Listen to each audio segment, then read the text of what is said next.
So now let's talk about Infopack. So what is an Infopack exactly? An Infopack is what we call a briefing document for any person in management. It can be somebody going out for an event, it can be somebody who's being interviewed, it can be somebody who's preparing for a launch. So like with the My Expat launch, we prepared Infopacks. The example that you see here is actually for an interview. So we prepare this because we want the staff to stick to key messages. We don't want them to go to an event, go for an interview and wing it. Because when you wing it, it's very, very risky. You might just end up saying something that's really off, and then we'll have to do a lot of firefighting and a lot of clarification statements, which we don't like. So it contains information related to the topic as well as background stuff. So for example, like this interview that my deputy CEO prepared for, it was an interview conducted by the Institution of Engineers in Malaysia, and they wanted to talk about women on board. How many women on board level positions? So we gave them interview details. There was a section for questions by moderators. Then the topics related to women in the workplace would be any particular data. This is so that when he wants to elaborate or he feels like he needs to add on points, it's helpful. Okay, so just to give you an idea of what an info pack were to look like. Um, sorry, yeah. Okay.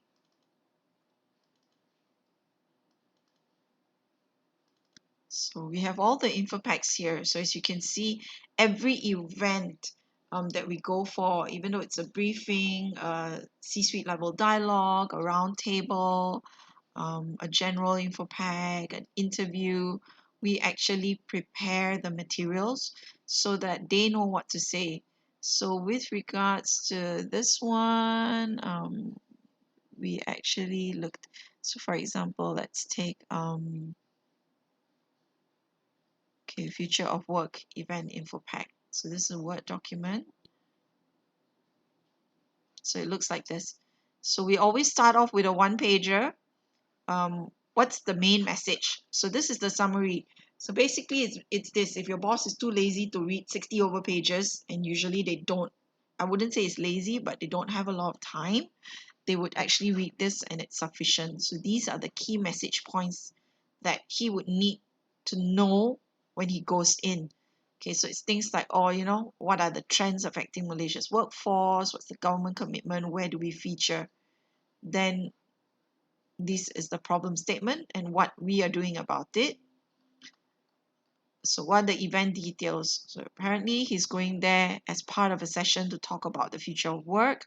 Who are the other speakers there? Okay. What are the topics related to future of work? So future of work reports. So we actually read the report, concise it, condense it, drag it out and put it in a fact sheet like this. Okay. It's work. It's research work, basically. So when you're a PR practitioner, unfortunately, if you don't like reading, you need to get used to it because it's all about research, reading, getting to know information, and things like that. So this one is a 12-pager document, very, very straightforward. Okay, it can be a thing like, for example, foreign affairs interview info pack. So this was an interview from Foreign Affairs magazine. Okay, so you need to give an information about the magazine itself. Otherwise, the CEO is going to be wondering why on earth did we accept this interview in the first place.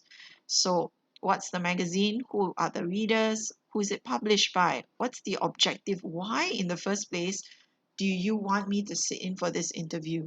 And then we give interview tips. Okay, what you should wear, what you should avoid. If a photographer is coming, you don't want to wear stripes, polka dots, floral, because it's going to look very messy.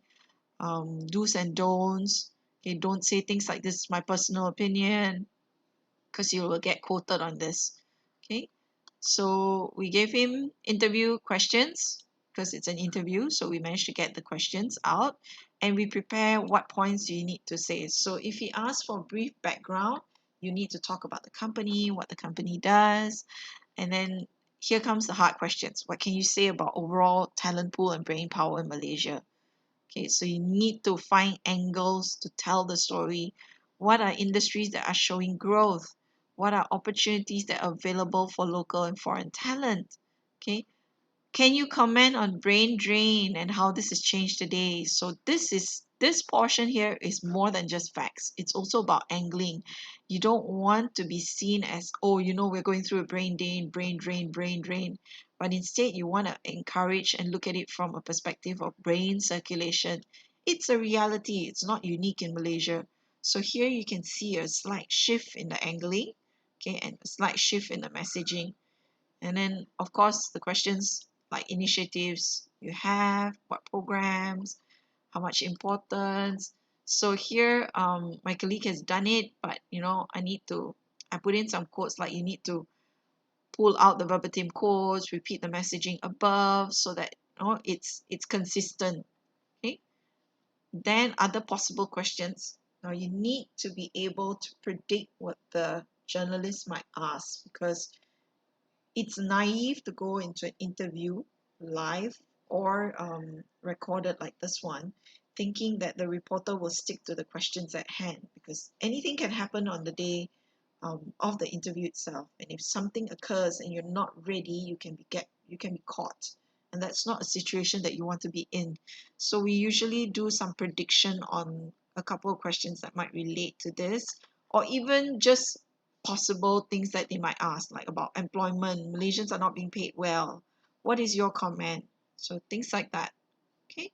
So now that we've done the info pack, let's talk about the news conferences. But before I get to that, I'd like to show you guys a video. I think we've done this video. I'll show the video. There will be a question for you in the video.